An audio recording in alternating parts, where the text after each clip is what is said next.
Olá, boa noite a todos. Sejamos todos bem-vindos ao estudo da noite. Eu cumprimento aos que já estão online: Heron, Maria da Conceição, Haroldo, Paulo César, Hermenegildo, Ana Maria, Adriane, Luiz. Sejamos todos bem-vindos. Eu espero que o som esteja bom para todos. O nosso tema da noite é imortalidade da alma. Vamos dar uma navegada nas informações que a doutrina nos oferece, bem como o Evangelho sobre o assunto. Mas antes, convido a todos para que possamos fazer a nossa prece de agradecimento por estarmos aqui e pela oportunidade do estudo. Então vamos lá. Convido a todos a fechar os olhos, elevar o nosso pensamento a Deus, ao nosso anjo da guarda, aos bons espíritos que nos auxiliam, pela oportunidade de estarmos aqui reunidos.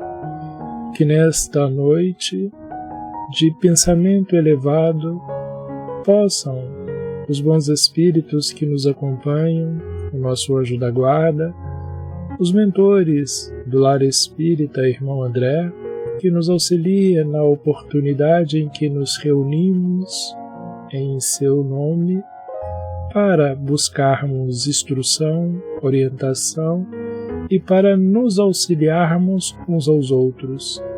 Que nessa oportunidade, Deus, abençoando as nossas reuniões, através dos ensinamentos de Jesus, que disse que onde houver 2 ou mais reunidos em meu nome, ali estarei, possamos nós estarmos reunidos em nome do Cristo, em nome de Deus e em favor de todos nós, para aprimoramento e compreensão da vida física e espiritual.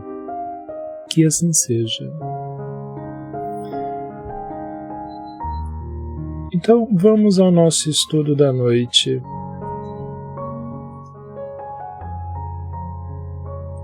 O nosso estudo ele começa com uma orientação, com uma observação e com uma pergunta do Cristo para nós. Há um momento em que, na parábola do bom samaritano, um doutor da lei chega perto de Jesus e pergunta a ele: Mestre, que farei para herdar a vida eterna? E sabiamente Jesus, se voltando para esse doutor da lei, diz: Então Jesus lhe perguntou: que está escrito na lei? E essa pergunta, ela deve ser direcionada para nós, porque nós devemos verificar o que está escrito na lei para que nós possamos compreender a imortalidade da alma. O que a lei diz sobre isso? O que a doutrina dos Espíritos nos traz sobre o assunto? Mas Jesus ele é muito sábio e vai mais além, porque ele questiona, ele pergunta: o que está escrito na lei e como interpretas? Porque primeiro precisamos saber, precisamos conhecer. Mas depois de saber, depois de ter a informação em nossa mente, precisamos trabalhar essa interpretação, essa compreensão da lei, para que ela possa fazer sentido, para que possamos utilizá-la de forma correta no nosso dia a dia. Então eu separei alguns pontos do Evangelho e alguns pontos da doutrina dos Espíritos para podermos meditar sobre esses pontos e aí cada um de nós, dentro do entendimento que formos capazes de compreender, de absorver, fazermos a nossa interpretação, traduzir essa lei no entendimento, porque nós, espíritas, que divulgamos a imortalidade da alma dentro das nossas atitudes, dentro das nossas atividades, dentro da nossa compreensão no dia a dia, precisamos ter o conhecimento intelectual dessas leis para que, quando questionado por aqueles que vivem ao nosso lado, quando interrogado por aqueles que estão ao nosso entorno e que desejam saber um pouco mais sobre essa questão da imortalidade da alma, sejamos capazes de orientar e de esclarecer à luz do Evangelho e à luz da doutrina dos Espíritos, e não conforme o nosso entendimento. Precisamos transmitir aquilo que está na lei. Por isso Jesus pergunta: o que está escrito na lei e como interpretas? Então, para esse estudo nosso da imortalidade da alma, os pontos que eu selecionei dentro do Evangelho e que nos ajudarão a meditar sobre o assunto é: no livro A Gênese, lá no seu capítulo 25, fala sobre a morte de Abraão, em que o texto diz assim: Abraão viveu 175 anos. Ele morreu bem velho e foi reunir-se com seus antepassados no mundo dos mortos. É interessante a anotação porque ela nos esclarece que já ao tempo de Abraão tinha-se a compreensão de que, ao morrer, ao desaparecer fisicamente do plano terreno, algo sobra daquela individualidade e esse algo, que é a alma ou espírito, vai para algum local. Em outro momento, Moisés, lá no livro de Deuteronômio, diz ao povo: quando vocês tomarem posse da terra que o Senhor, nosso Deus, está dando a vocês, não imitem os costumes nojentos dos povos de lá. Nesse momento, Moisés está orientando ao povo hebreu que não devem fazer o que outros povos fazem e que é também de conhecimento do povo hebreu. Moisés continua dizendo: não deixem que no meio do povo haja adivinhos ou pessoas que tiram sortes. Não tolerem feiticeiros, nem quem faz despachos, nem os que invocam os espíritos dos mortos. Quando Moisés define essa lei, e é uma lei definida por Moisés, ela não está dentro dos 10 mandamentos, é uma lei orgânica, é uma lei de natureza humana, é uma lei de organização da sociedade humana. Moisés está declarando, ele está afirmando que os mortos podem falar. Porque a gente não cria uma lei proibindo algo se aquele algo não pode acontecer ou não pode existir. Só se cria uma lei quando se verifica algo que ocorre corriqueiramente e que se torna prejudicial à sociedade. E naquele momento Moisés compreendia que o modo como as coisas aconteciam era prejudicial à sociedade. Então ele diz ao povo que não devem ter no meio da população, do povo, aquelas pessoas que invocam os espíritos dos mortos, nos mostrando que os mortos, sim, podem falar. Num outro quadro, em Salmo, Davi escreve: Vem salvar a minha vida, ó Senhor Deus. Por causa do teu amor, livra-me da morte. Pois no mundo dos mortos não és lembrado, e lá, no mundo dos mortos, ninguém pode te louvar.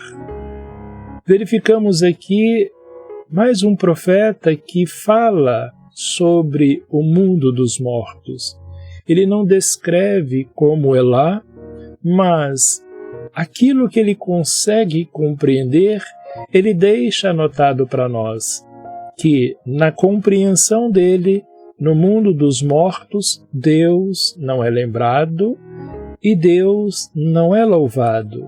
Mas precisamos compreender que essa é a visão de Davi. Mas o importante é que ele refere-se ao mundo dos mortos. Em Jó, também uma anotação muito importante, porque Jó diz assim: a minha casa será no mundo dos mortos, onde vou me deitar e dormir na escuridão.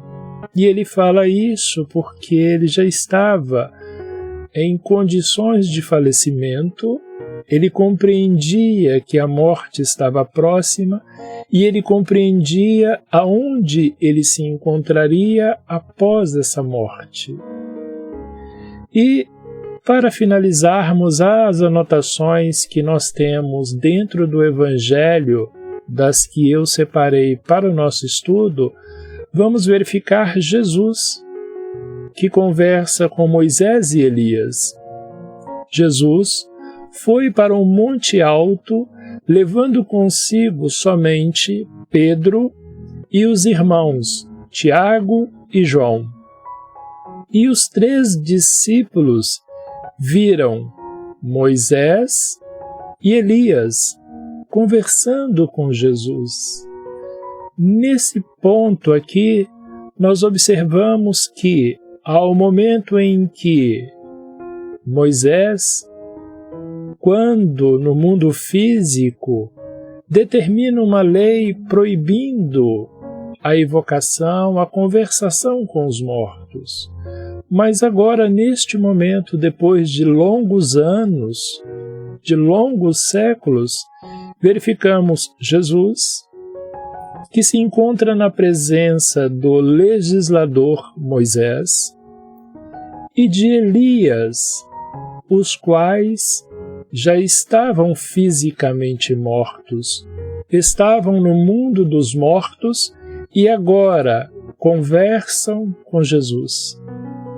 Desse modo, nós verificamos que, ao conversar com os mortos, é como que se Jesus estivesse suspendendo a lei de Moisés que proibia a conversação com os mortos, porque ele, o próprio Cristo, passa a fazer isso e deixa para nós essa anotação.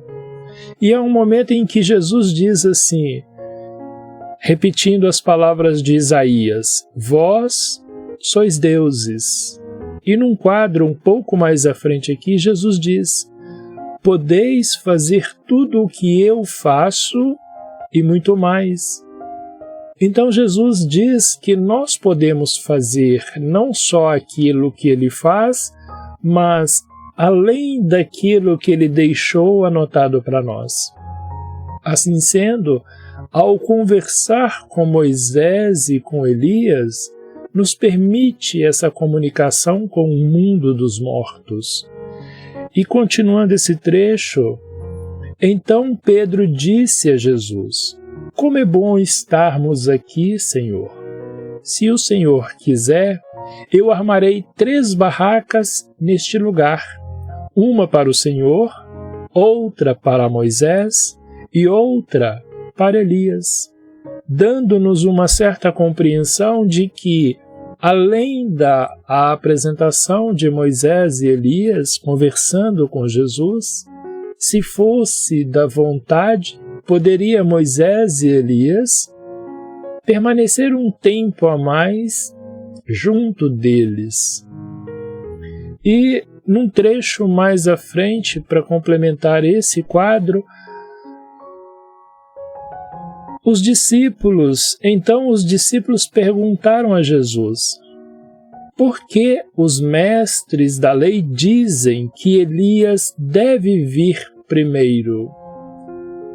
E esse deve vir primeiro é porque nós verificamos em Malaquias, no capítulo 4, aonde Malaquias diz que era necessário que Elias viesse antes daquele momento de aflição do Messias. E é por isso que os discípulos aqui agora perguntam: por que os mestres da lei dizem que Elias deve vir primeiro? Ele, Jesus, respondeu: é verdade que Elias vem para preparar tudo. Porém, eu afirmo a vocês que Elias já veio e não o reconheceram, mas o maltrataram como quiseram. Assim, também maltratarão o Filho do Homem. Então, os discípulos entenderam que Jesus falava a respeito de João Batista. E nesse ponto, além de falarmos da imortalidade da alma, traz para nós o processo reencarnatório, porque os discípulos compreendem que Elias havia voltado e que a figura física de João Batista era o renascimento da alma, do espírito que havia antes vivido no corpo de Elias. E para complementar essa questão da reencarnação e da imortalidade da alma, vamos verificar Jesus conversando com Nicodemos, em que eu afirmo ao Senhor, Nicodemos, que isto é verdade. Ninguém pode ver o reino de Deus se não nascer de novo. Nicodemos perguntou: como é que um homem velho pode nascer de novo? Será que ele pode voltar para a barriga da sua mãe e nascer outra vez? Jesus disse: eu afirmo ao Senhor que isto é verdade. Ninguém pode entrar no reino de Deus se não nascer da água e do Espírito. Por isso, não fique admirado, porque eu disse que todos vocês precisam nascer de novo. Como pode ser isso? Perguntou Nicodemos. Jesus respondeu: o Senhor é professor do povo de Israel e não entende isso? Então nós vamos verificar que compreender a imortalidade da alma e os processos reencarnatórios não é uma coisa que qualquer um pode compreender. E temos informação um pouco mais à frente por quê. Não é qualquer um que pode compreender, e temos essa informação dizendo como aquele que deseja compreender sobre a imortalidade da alma e acompanhando da reencarnação, precisa fazer. E a gente verifica que o próprio Nicodemos, como um doutor da lei na época, conhecedor das Escrituras, não conseguia compreender os ensinamentos de Jesus. E aí, Jesus, para auxiliá-lo e também nos esclarecer, nos deixa essa anotação sobre a questão. No livro de João, Jesus diz assim: se vocês me amam, obedeçam aos meus mandamentos. Amar ao próximo como a si mesmo, fazer ao outro que gostaríamos que fosse feito a nós, perdoar 70 vezes, 7 vezes, e assim todos os outros ensinamentos. E ele diz que, se amarmos, ele pedirá ao Pai, e ele, Deus, lhes dará um outro auxiliar, o Espírito da Verdade, para ficar com vocês para sempre. Mas o Auxiliador, o Espírito Santo, que o Pai vai enviar em meu nome, ensinará a vocês todas as coisas e fará com que lembre de tudo que eu disse a vocês.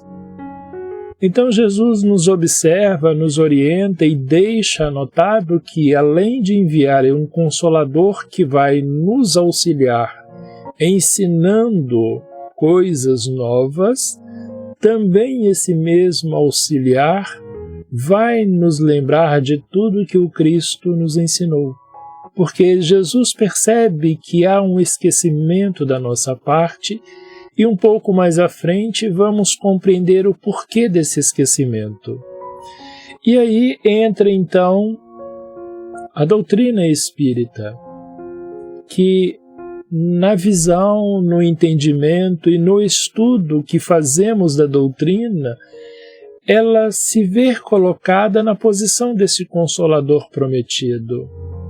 Porque a doutrina dos Espíritos não é desenvolvida pelo ser humano, mas por eles, pelos mortos, pelos Espíritos, por aqueles que, no passado, Moisés havia proibido de comunicação, porém que mais tarde Jesus abre essa possibilidade de comunicação, pois Jesus nos deixou escrito, através dos seus discípulos: vós sois deuses, palavra de Isaías que Jesus repete, e logo em seguida Jesus diz: podeis fazer todas as coisas que eu faço e muito mais.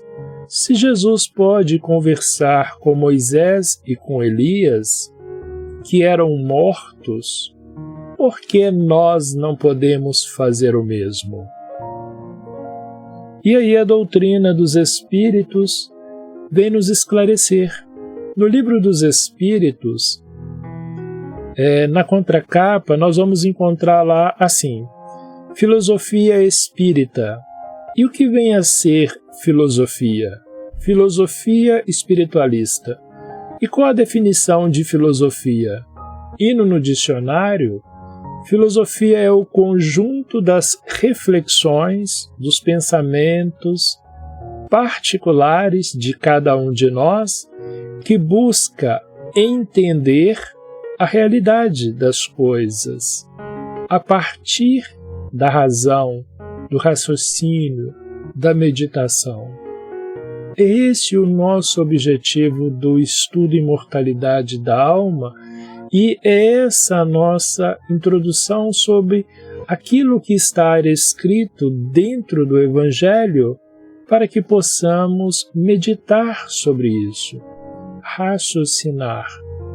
E, como o Cristo nos pergunta o que está escrito na lei, sabendo desses pontos já anotado, dá-nos uma base para buscarmos melhor entendimento através da ampliação do estudo. Mas o Cristo também nos pergunta: se sabe o que está escrito na lei, como interpretas esses ensinamentos? Como compreende essa lei? E aí é onde entra a doutrina dos Espíritos, que, sendo uma filosofia espiritualista, que é o conjunto das reflexões particulares, que busca entender a realidade a partir de uma razão, de um raciocínio lógico e continuado. A doutrina diz que os seus princípios são falar, nos esclarecer, nos ensinar sobre a imortalidade da alma, a natureza dos espíritos e suas relações com os homens, entre os homens e os mortos. As leis morais envolvidas nessa comunicação, nesse contato.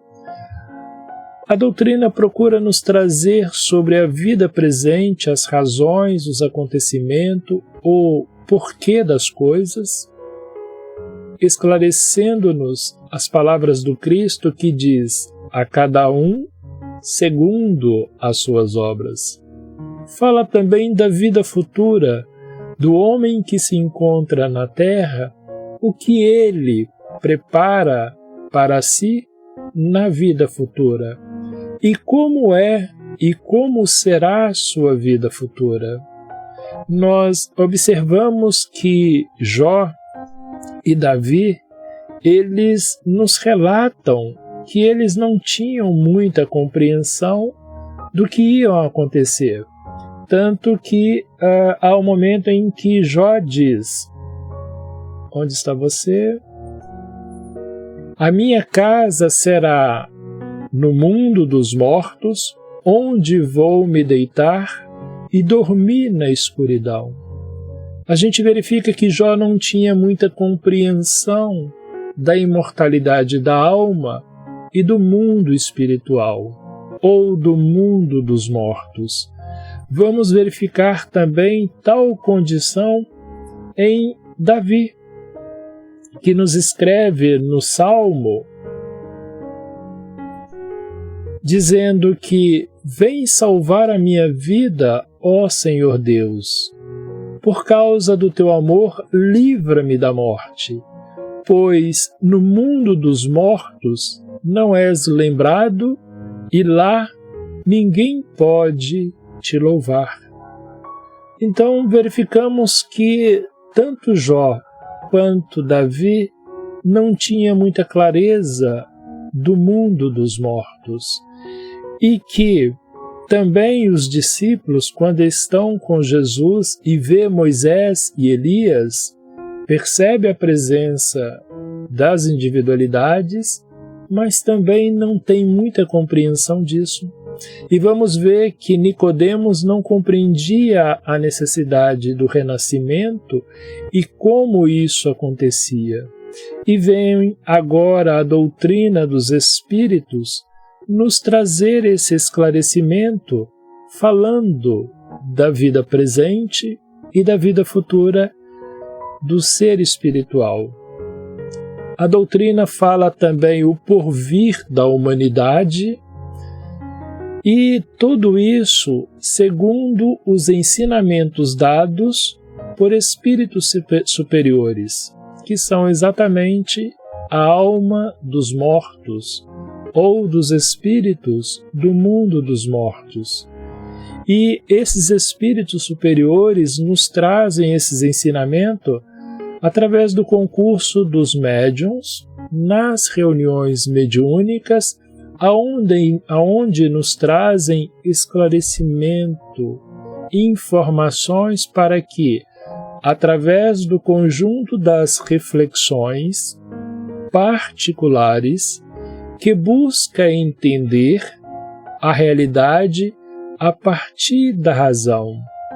Então cabe a cada um saber o que está escrito na lei e também fazer uma interpretação correta dos ensinamentos do Cristo com o auxílio do esclarecimento dos Espíritos.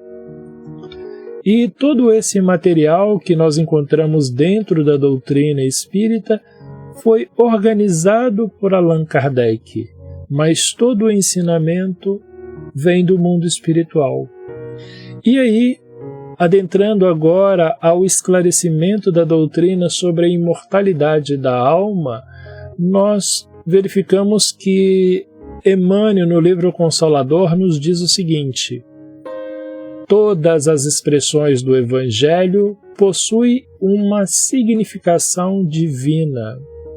Então Emmanuel nos chama a atenção para que todas as expressões que nós achamos dentro do Evangelho, todas as anotações, toda a informação tem um significado divino e que cabe a nós, através da filosofia, buscar compreender.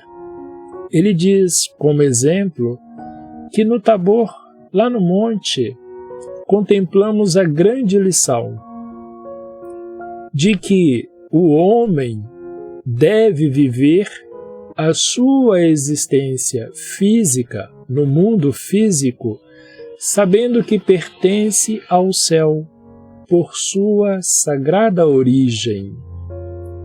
Por que ele fala da sagrada origem? Porque nós encontramos Moisés e Elias, que são individualidades que viveram na Terra como nós e hoje se encontram no mundo espiritual, depois de séculos da existência física deles no mundo físico. Já se encontram há séculos no mundo espiritual e em plena atividade, tanto que conversam com Jesus. E Emmanuel continua dizendo que, sendo indispensável ao homem, desse modo, que se desmaterialize a todos os instantes para que se desenvolva em amor e sabedoria na sagrada exteriorização da virtude celeste que existe em cada um de nós, cujos germes lhe dormitam no coração. Então é de nossa responsabilidade exercitar essa germinação, esse cultivo para que esse amor se desenvolva. Para isso é necessário desmaterializar os nossos atos, os nossos pensamentos, as nossas intenções. É viver no mundo físico, mas compreender que, a qualquer momento, como Elias e Moisés, bem como Cristo, somos levados a partir deste mundo e o que temos na nossa bagagem para levarmos. Aonde a doutrina nos fala na vida futura e no porvir da humanidade. E aí nós chegamos então no ponto que é a reencarnação. E a doutrina então vem nos esclarecer que, através da reencarnação, como as coisas ocorrem sobre a imortalidade da alma. E aí a gente observando esse pequeno vídeo, essa pequena imagem, nós vamos observar que, de um modo geral, as religiões cristãs, que conhecem o Cristo e compreendem as coisas, bem como as religiões que são espiritualistas, sabemos que aqui nós temos o ser humano, o corpo físico, e aqui temos o corpo espiritual, ou, como na maioria imagina, a alma. Mas a doutrina dos espíritos faz exatamente como a ciência humana faz.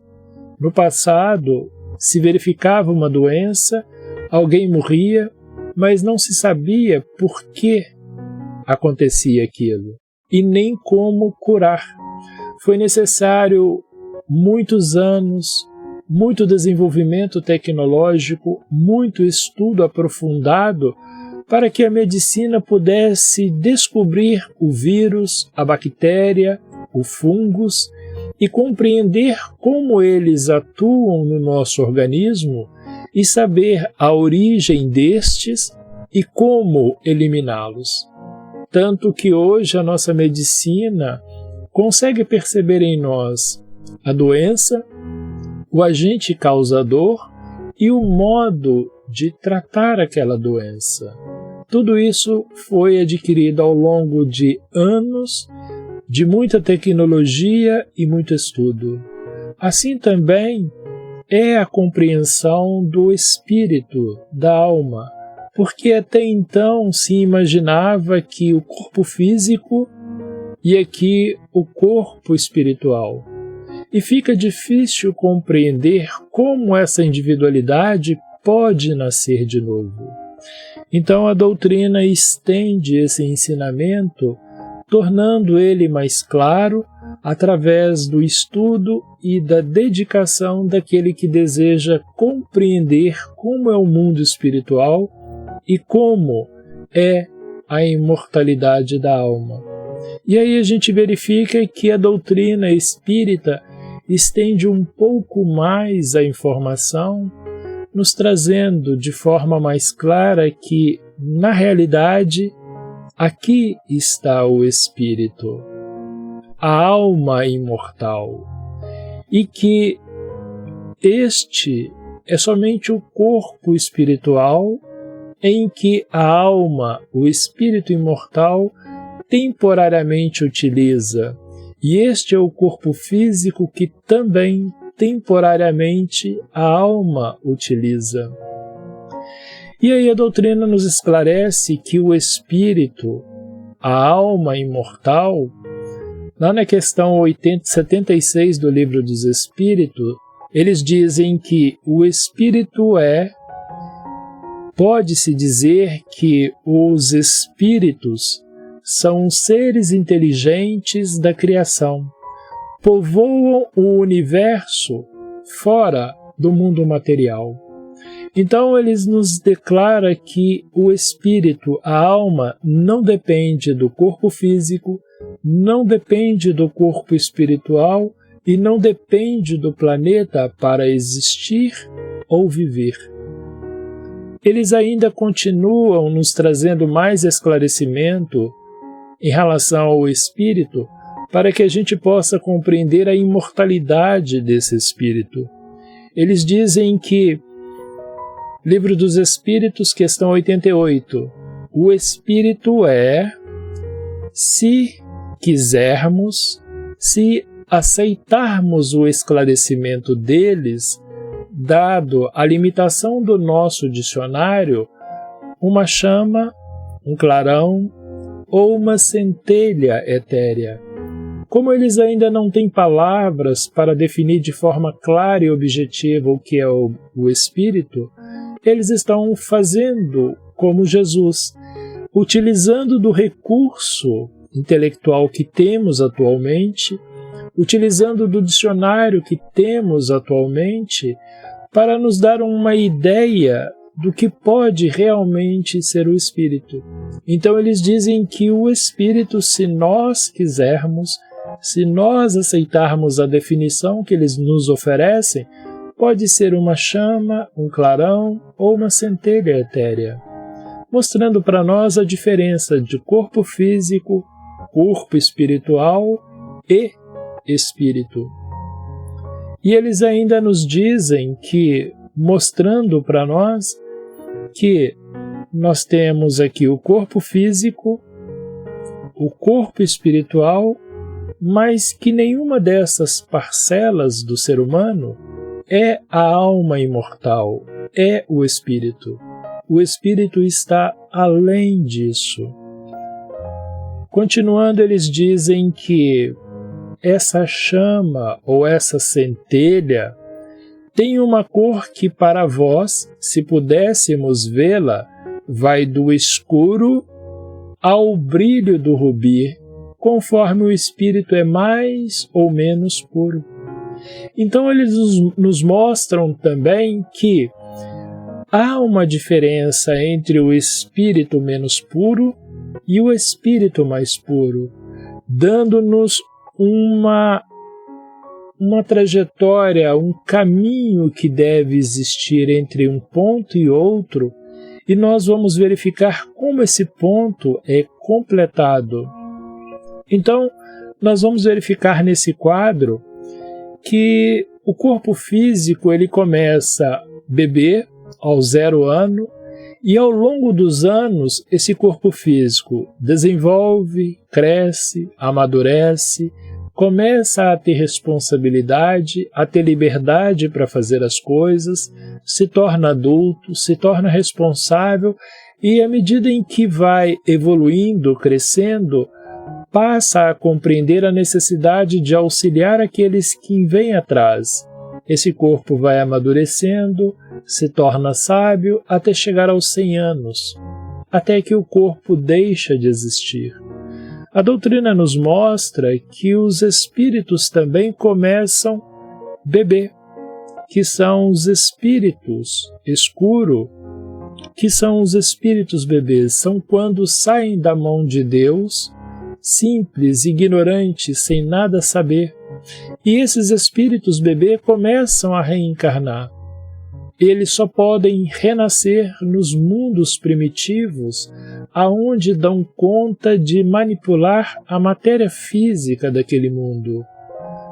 E durante milhões e milhões de anos e milhares de reencarnações, esses espíritos bebês vão amadurecendo, se tornando espíritos crianças, amadurecendo, se tornando espíritos jovens, espíritos adultos, e vão amadurecendo ao longo dos milhões de reencarnações, mudando de um mundo para outro, passando de mundos de provas e expiações, mundos de regenerações, alcançando mundos felizes, até alcançar o nível mais elevado da purificação do espírito.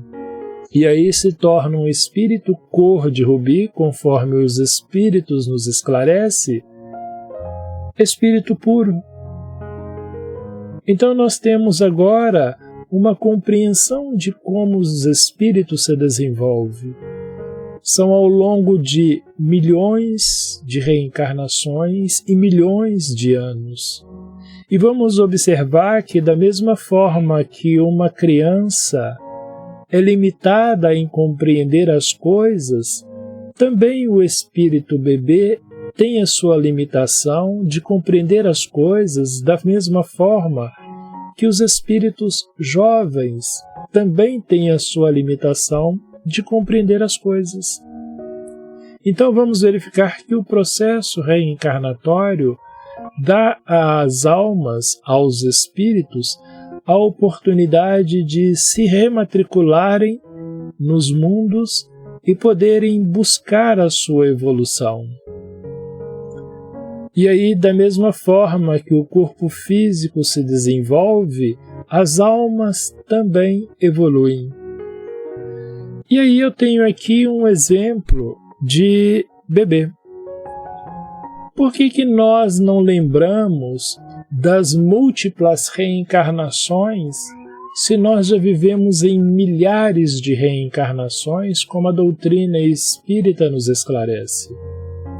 Então, quando surge um bebê, não importa em época, em que mundo, vamos verificar que este bebê, na realidade, é o nascimento, é o retorno de uma alma ao mundo físico. E esse bebê, como a gente verifica, ele recebe cuidados, ele recebe atenção, porque ele não sabe fazer nada. Então vamos verificar que toda vez que surge um bebê, é sempre uma alma renascendo. Mas qual a idade desta alma? Quantas reencarnações essa alma já teve? Qual a sua posição evolutiva no meio social onde ela se encontra?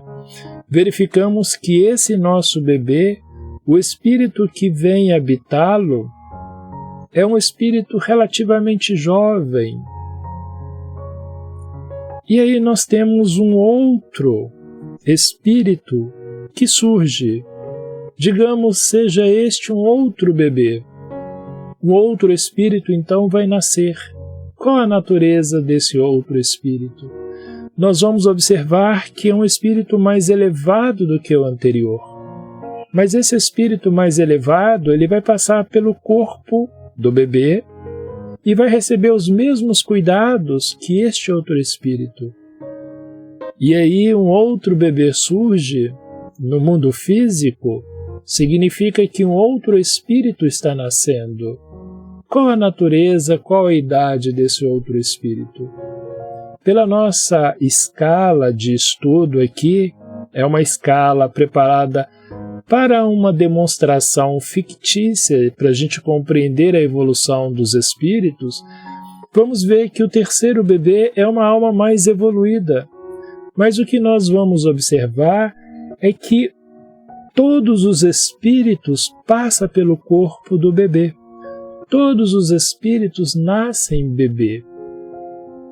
Qual a diferença?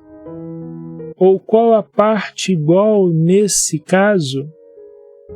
É que todos os espíritos, como nasceu num corpo jovem, num corpo novinho, também esses espíritos têm uma memória novinha, uma memória física limpa, sem nenhuma informação.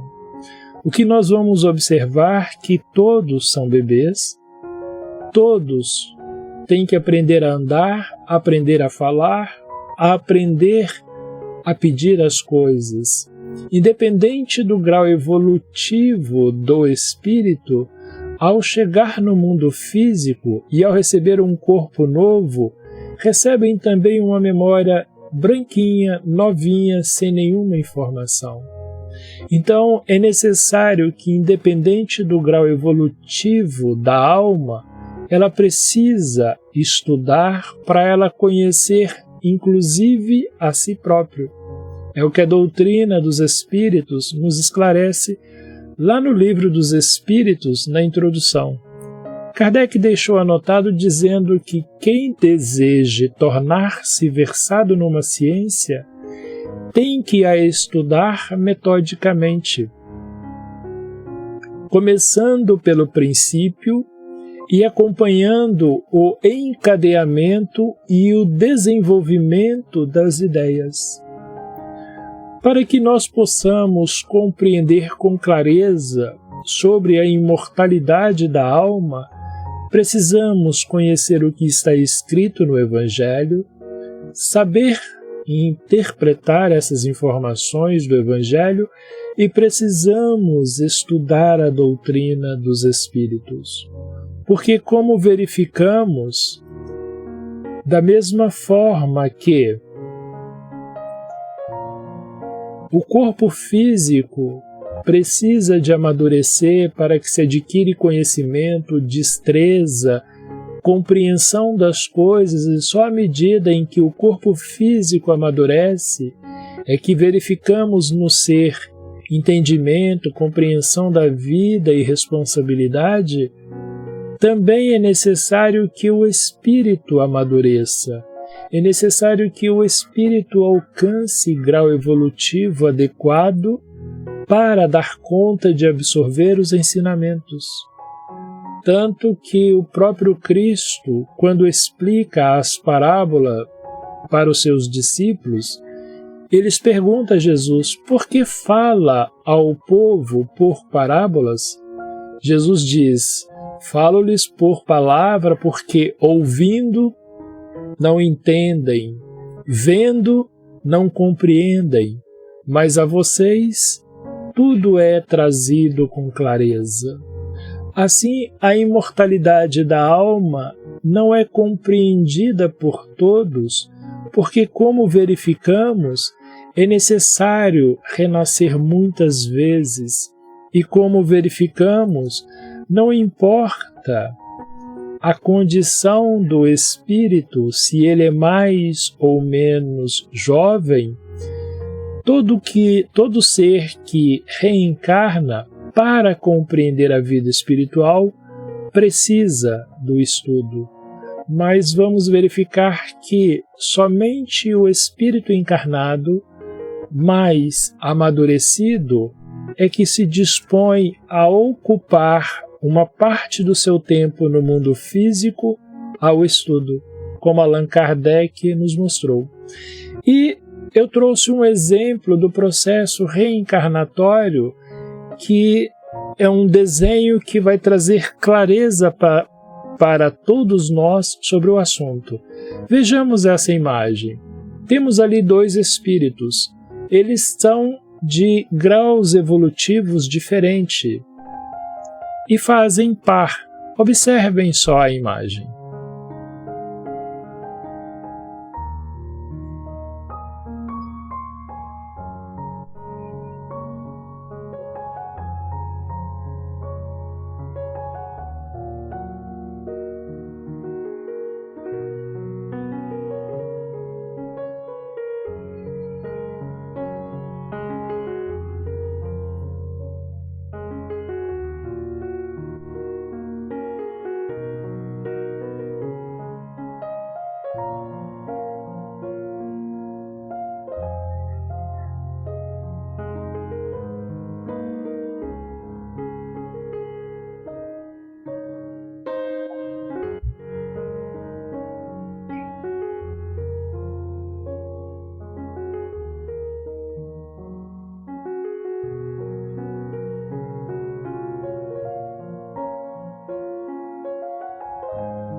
O nosso tempo está chegando ao fim, mas rogo a vocês alguns minutinhos a mais para explicar determinados pontos nessa imagem. Observem.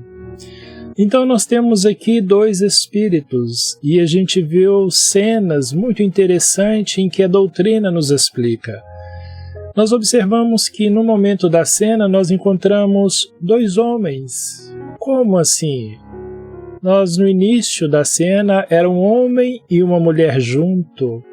E aqui na cena nós encontramos dois homens. A gente observa aqui sexo nos espíritos. Agora duas mulheres. Observamos sexo nos espíritos? Porque a doutrina diz que os espíritos são seres inteligentes da criação, povoam o universo fora do mundo material. Não precisam de corpos para existir, e nem de corpos espirituais. E aqui nós verificamos individualidades pedindo ajuda, e aqui nós verificamos individualidades muito ricas. E aqui a gente verifica que o espírito não tem sexo, não tem cor, não é rico e nem é pobre, nem tem nacionalidade. A doutrina espírita nos diz assim, Livro dos Espíritos, questão 132, Deus impõe ao espírito a encarnação, com o fim de fazê-los chegar à perfeição. Para uns espíritos, a reencarnação, o nascimento, é uma expiação, principalmente quando não se compreende ainda a vida espiritual, quando não se compreende ainda a imortalidade da alma. É como a criança que para ela é um sofrimento ir à escola, sem compreender que quando adulto a escola será um grande auxílio para ela.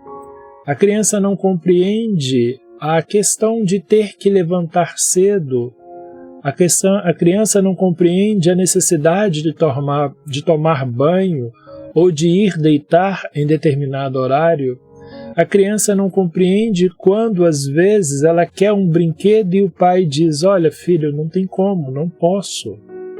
Assim também as almas mais jovens, como a gente viu no quadro evolutivo, não tendo compreensão, muitas vezes a reencarnação é um processo expiatório, porque passa por dificuldades que elas não gostariam, mas por não compreenderem, por serem jovens e por faltar conhecimento intelectual, sofrem. E diz que para outros a reencarnação é missão, e a missão é para aquele que, quando reencarnado, se dispõe ao estudo, passa a conhecer o que está escrito na lei e passa a interpretar a lei de forma correta, pois compreendendo isso, ele sabe que ele é uma alma imortal e que o renascimento no mundo físico é um piscar de olhos, pois ele é imortal. Ele começou um dia, mas ele não tem fim. A doutrina diz que para o espírito se aperfeiçoar, para chegar à perfeição, para alcançar essa perfeição, tem que sofrer todas as vicissitudes da existência corporal. E como verificamos, o espírito não é rico, não é pobre, não tem sexo, não tem nacionalidade e nem tem cor. Então ele pode nascer tanto num corpo masculino quanto num corpo feminino, conforme a sua necessidade de aprendizado que ele próprio escolhe. E ele pode nascer tanto na posição rica quanto na pobreza, dependendo da sua necessidade de escolha. No Livro dos Espíritos, eles ainda nos dizem, questão 738a, ora, conforme temos dito, a vida do corpo bem pouca coisa é. Um século no vosso mundo não passa de um relâmpago na eternidade. os corpos ao qual utilizamos no mundo físico são meros disfarces com que os espíritos aparecem no mundo. Então aqui temos dois espíritos disfarçados, um de menina e outro de menino. E pela nossa escala evolutiva aqui, a menina tem uma posição mais elevada, é um espírito de maior envergadura. E aí, indo para o final do nosso estudo com mais 3 exemplos e observações rápidas, no Livro dos Espíritos diz que o espírito, quando volta à vida anterior, quando ele está lá no mundo espiritual, desencarnado e compreendendo que é um espírito imortal, diante dos seus olhos se lhe estende toda a vida pretérita, toda a vida passada, tudo o que ele fez de bom ou de ruim. Vê as faltas que cometeu e que deram causa ao seu sofrer. E aí, para quem lê o livro Nosso Lar, lembrar de André Luiz e do seu sofrimento no mundo espiritual. Assim como de que modo as teria evitado. Reconhece justa a situação em que se acha e busca, então, uma existência capaz de reparar as faltas cometidas. Escolhe ele, o espírito, lá no mundo espiritual, provas iguais às de que não soube aproveitar ou as lutas que considera apropriadas ao seu adiantamento. E por isso ele nasce uma hora rico e uma hora pobre. E no final do vídeo nós verificamos que as duas individualidades se tornaram luz e saíram. E a doutrina nos explica isso também, já finalizando o nosso texto, o nosso estudo, dizendo assim: na chegada do espírito em um novo mundo, quando ele passa de um mundo para outro, a doutrina nos explica assim. Livro dos Espíritos, questão 94. O seu invólucro semimaterial, ou seja, o corpo espiritual, é tirado do fluido universal de cada globo. Razão porque esse fluido universal não é idêntico em todos os mundos, conforme o grau evolutivo do mundo, esse fluido tem diferença também. Passando de um mundo a outro, o espírito eterno, imortal, muda de envoltório como nós aqui na Terra mudamos de roupa. E aí nós verificamos um espírito chegando, por exemplo, ao planeta Terra para começar o seu processo evolutivo de aprendizado. Ele veio de outro mundo, de outro planeta, e verificou que o planeta Terra está dentro das condições adequadas para o seu aprimoramento, para o seu aprendizado. E a gente vê que o espírito chega sem trazer absolutamente nada. Somente ele, espírito, centelha eterna, etérea, chama, clarão, com toda a sua sabedoria e conhecimento. Ao chegar no planeta, ele se conecta ao fluido cósmico universal do planeta, passa a absorver, a utilizar esse fluido cósmico universal, e é através dele que ele constitui o seu corpo espiritual. E o corpo espiritual é que é o molde para o corpo físico quando ele nasce na Terra, começando como bebê. E a gente deve lembrar que o bebê também nasce com uma memória branquinha, é necessário estudar para rever o que já sabe. Mas chega um momento em que o espírito, por necessidade de aprimoramento, por necessidades diversas, ele vai mudar de planeta, que são escolas de aprendizado para a alma.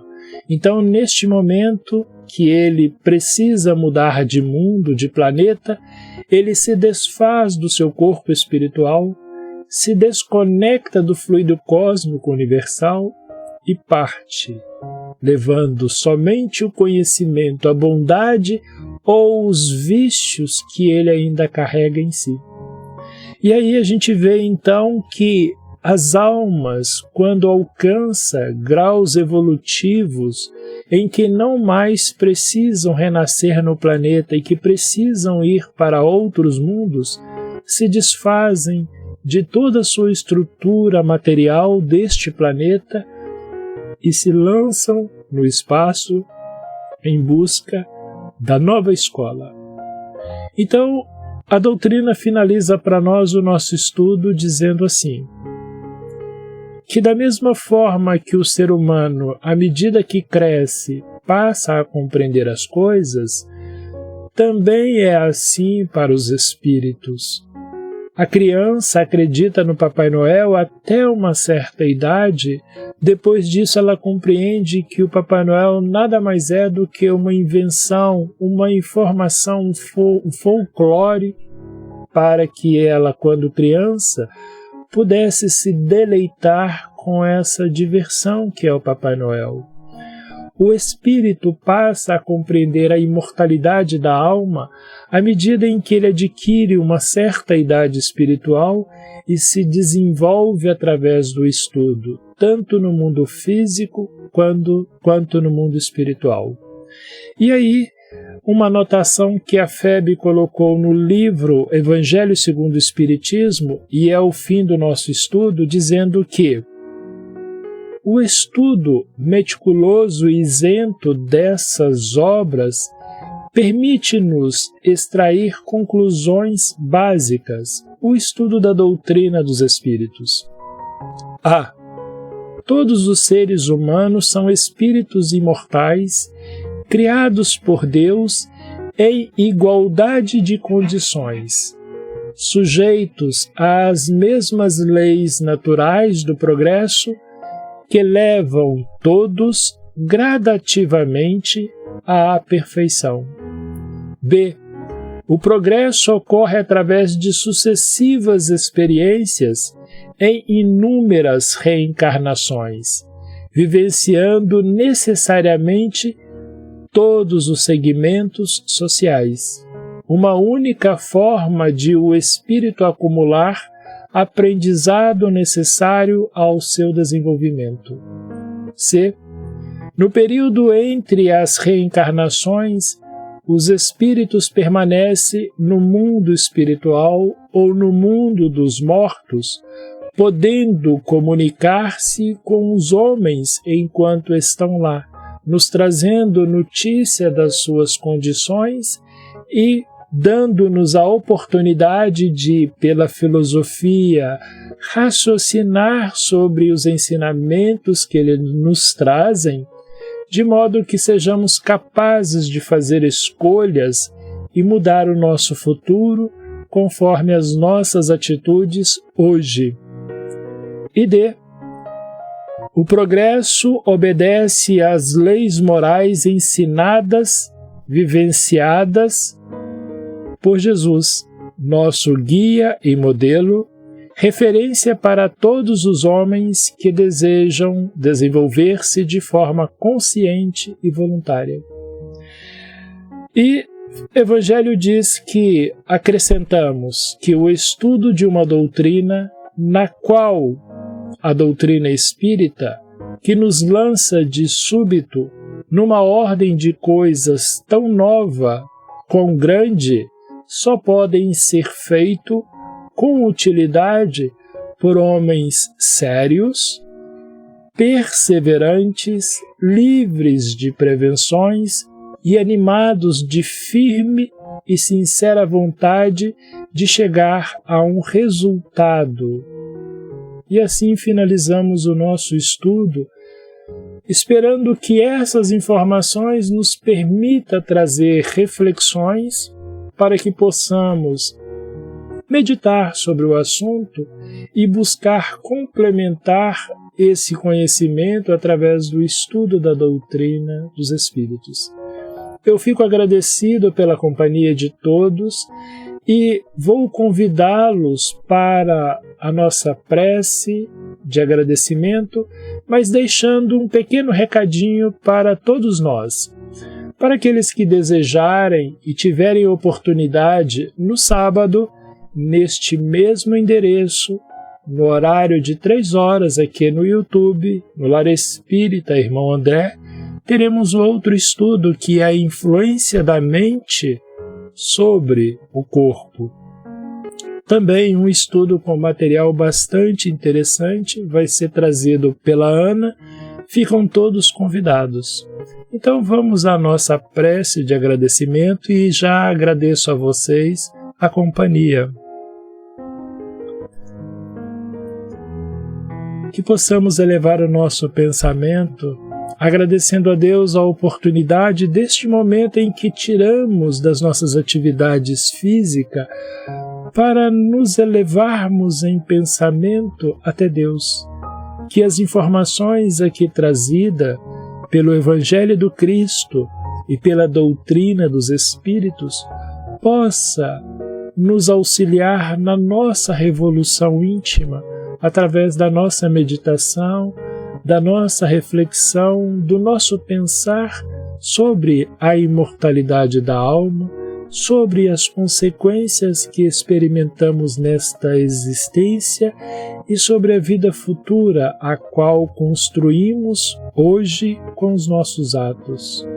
Que Deus, abençoando todos nós, possa estar em nossa companhia através das boas vibrações que possamos manter na mente e voltarmos às nossas atividades físicas, mas compreendendo que todos aqueles que estão à nossa volta são almas imortais tanto quanto nós, mas que pela idade espiritual muitas vezes ainda não conseguem compreender o que nós, pela nossa idade espiritual e pela nossa disposição em estudar, adquirimos.